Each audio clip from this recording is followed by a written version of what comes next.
Saudara-saudaraku yang dikasihi Tuhan, melalui bacaan pertama dari surat Paulus kepada jemaat di Efesus, kita diperlihatkan bagaimana relasi yang ideal terutama dalam keluarga antara orang tua dan anak-anak. Kenapa Romo katakan yang ideal?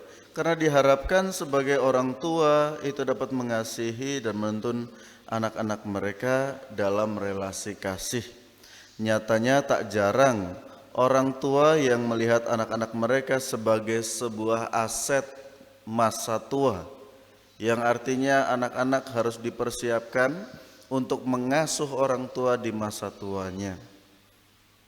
Atau di sisi lain, anak-anak menganggap orang tua mereka hanyalah sebatas alat untuk memenuhi kebutuhan, sehingga apapun yang ia inginkan selalu meminta kepada orang tua, bahkan meskipun ia sudah dewasa dan dapat mengusahakannya sendiri. Relasi yang lain digambarkan melalui tuan dan hamba, di mana bila mana orang yang memiliki kuasa tidak memiliki kasih, maka ia akan memperlakukan hambanya secara semena-mena. Dua gambaran kehidupan yang lekat dengan kehidupan kita sehari-hari, baik sebagai orang tua maupun dalam pekerjaan.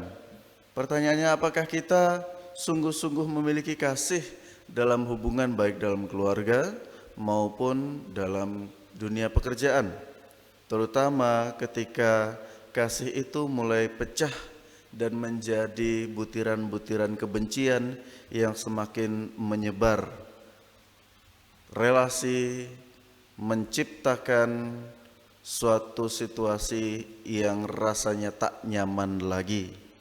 Maka kemudian kita dibawa melalui bacaan Injil oleh Yesus yang menggambarkan bagaimana relasi kesetiaan bukan hanya tuan dan hamba, tetapi bagaimana hambanya kepada tuan. Digambarkan ketika tuan sudah bangkit berdiri untuk menutup pintu, engkau akan berdiri di luar. Kita dapat membayangkan tidak mungkin Tuhan akan menutup pintu di siang hari, pagi hari, sore hari. Kemungkinan Tuhan itu akan menutup pintu di malam hari ketika sang hamba-hamba tidak ada di tempat. Artinya apa? Artinya adalah ketika Tuhan yang memiliki rumah memberikan kesempatan bagi hamba-hambanya untuk tinggal di dalam rumah, akan tetapi hamba-hamba lebih memilih untuk keluar rumah pada malam hari. Atau dapat kita jelaskan sebagai orang-orang yang hidupnya tidak setia, yang sudah dipelihara dalam iman kepada Tuhan, dalam gereja, kemudian pada situasi ketika ia galau, ketika ia marah, ketika ia kecewa, kemudian memilih untuk keluar dari gereja.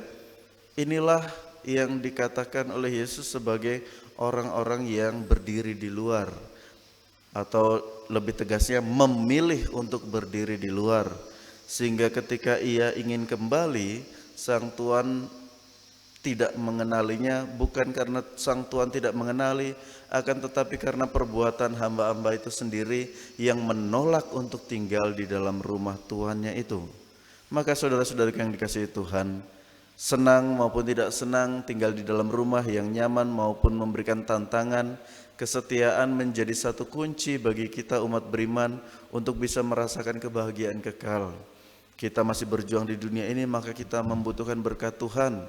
Dan apapun yang kita hadapi, baik suka duka dan tantangan, mesti kita jalani beriringan bersama Tuhan, agar kelak kita dapat dipersatukan di dalam rumahnya yang penuh kasih dan keselamatan.